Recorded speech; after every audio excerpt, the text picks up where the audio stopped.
Boom, yo, here we are. 'Twas the day after Christmas, and all there was left was reality. And lots of wrapping paper in the garbage, if you're lucky. Yo, so the question now is, well, what do you want 2020 to look like? What's it all about? What's 2020 all about? Two questions. What did we learn from 2019? And what do we want 2020 to look like? Third question, what are we willing to do to make sure 2020 looks that way? You know what I'm saying? Like, what are we willing to do? Like, how are we going to make sure we're not just like 90% of the public who's just going to talk about it instead of being about it? You know what I'm saying? How do you make sure you're a doer and not a don'ter, right? So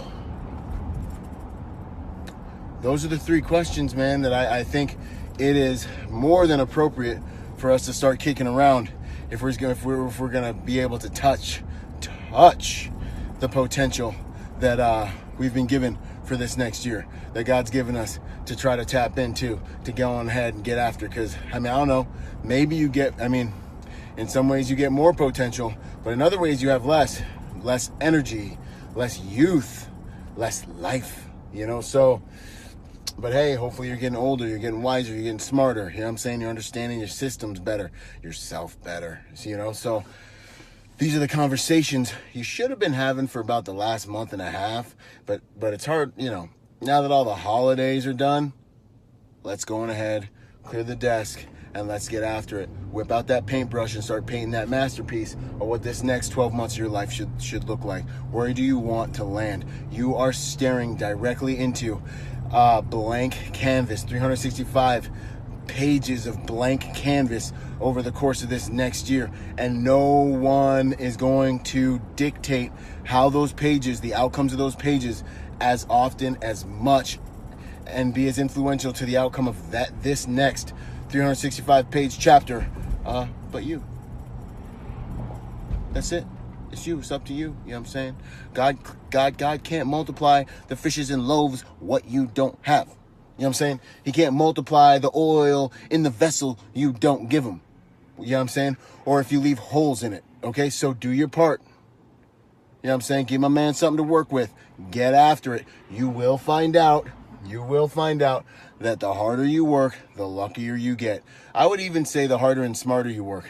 Because consistency is not the only key to success. Consistency and intelligent adaptation, those are the keys to success. If you're just consistent and you do not intelligently evolve and adapt to reality, you will die tired. Reality is going to give you feedback to help you become more accurate. And as you become more accurate, it's going to help you understand how to affect it, how to change it, how to influence it. And if you're not paying attention, success leaves clues unless you're clueless. And in that case, you will die tired, much like the dinosaurs. Everything is moving towards extinction. Entropy is inevitable. And so we must become smart enough during our time of physical, mental, and emotional potency to help us do as much as we can and get as much as we can, so that when our physical ability begins to diminish, we have legend, we have work, we have an empire that can carry us into our latter days gracefully. And that's not going to happen for you. You can pray all you want. You've got to get after it. You've got to pick up the stones.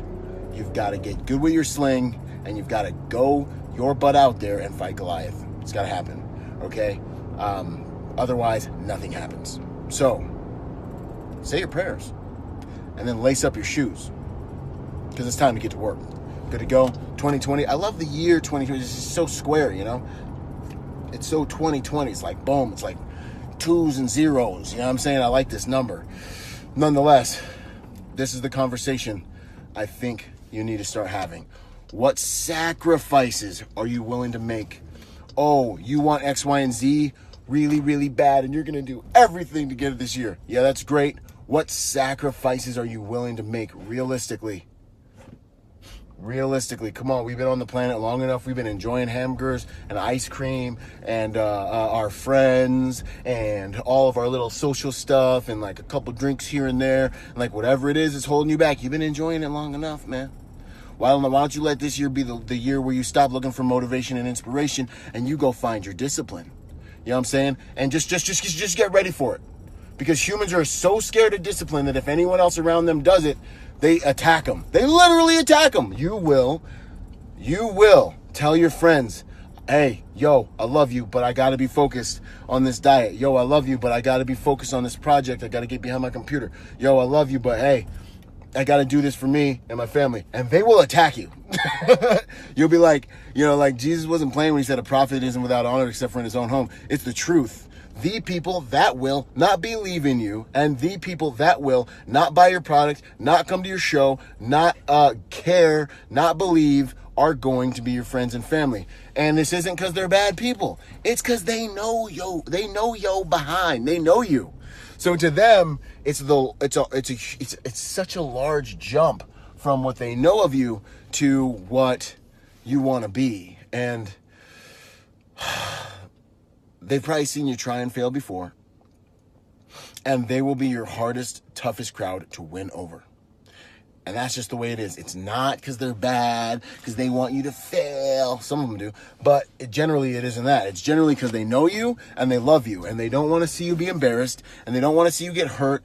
And they don't want you to bring shame to them and your crew and their name. And, you know what I mean? All those different things. They're usually, their destinies commingled with yours, and they want you to play it safe. And then the last piece is because if you succeed, then it's like, the ones of them that are unhealthy will feel it as pressure for them to have to do something. And you know how long it took for you to start doing something. So it's a jump. It's a huge, intense thing. And a lot of people just want to run from it the rest of their lives. And you can't help them run from it. You can't help them if they want to run from it. Just let them run from it and love them anyway. You know what I'm saying? And be glad that you have something in you that will cause you to face your fears. Because I'll tell you right now, the easy road becomes unbearably difficult in the end. Anyways, that's a whole nother thing. What do you want 2020 to look like? What did you learn from 2019? Well, that should be in the other order. What did you learn from 2019? The past is for information, not identification. Information, not identification. The beauty of being a human is that all that stuff back there is information. It's not who you are. It makes up who you are in that. It factors into your paradigm, your belief structures, your understanding of the world, and your experiential information and experiential intelligence that helps you make intelligent choices moving forward. But that is it. The beauty of being a human is you can make new decisions today. And you can change outcomes today. You can read a book. You can upgrade your software for running your life today. You know what I'm saying? And if you're not, you're sleeping and you need to do better. Now, the next question is, so what did I learn from 2019? If anything in 2019 is hurting you, change the meaning of it. Find a positive meaning that's going to bring you power and make that the meaning. The only reason it's causing you pain is because of the way you're dealing with it. Now, what do I want 2020 to look like? What do I want to achieve? Realistically, what can I achieve in 2020? And don't be like, I'm going to be a millionaire. Be very specific and make sure it is an attainable goal. Dream big. I don't know about all that. For me, no. Make sure you have an attainable goal. If it's too small, it's fine. Make sure it's an attainable goal. If you complete it within the first 3 months of the year, what a great problem to have. Find another goal. You'll know more. You'll be smarter. You'll be stronger. You'll know more about what you can actually do. And then go ahead and take that next battle. You know what I'm saying? So choose an attainable goal. None of this dream big crap. Those people I don't believe they actually get anything done. Okay? They're looking for quantum leaps. And quantum leaps are not the path to growing character that can give birth to sustainable, lasting results. Let me say that again. Quantum leaps are not the path to developing character that can give birth to sustainable results, because your life is not about what you want. It's about who you are, and who you are is a result of who you can become. And that requires a journey that has to do with building character, your character, and that's built in the furnace on the path. You know what I'm saying? Anyways, no one can take that away from you once you earn it. So what are you willing to do to become the person in 2020? How do you want 2020 to look? And then the third question is sacrifice. What are you willing to sacrifice? That goal, how motivating is it to you? What are you willing to sacrifice to make that a reality? That's the game. That's the jumping joint. You do these 3 things, you're going to start cooking with tartar sauce in 2020. I'm telling you, you're going to start cooking with tartar sauce. You're going to be drinking them grape sodas nobody knows about, and you're going to start killing the game. And everyone wants to hit these grand slams.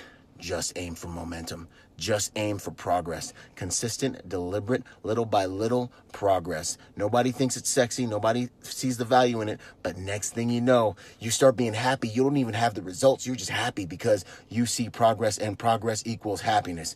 Progress is the way you serve your family. You serve your God. You serve yourself. In the other order, you serve your God. You serve your family. You serve yourself. And in doing these things, you become the person you need to be, the best person you can be to serve the world on your highest level. And that's when the world will reciprocate you in direct proportion to your service to the world. And there's no greater and more validating and full and rich and positive feeling than seeing your God-given destiny sit up, your Frankenstein, by the grace of God, sit up, look at you and say, and see people's lives changed and touched by your work. And if anybody outside of the sphere of the people who understand your vision criticize you, thank them for their feedback.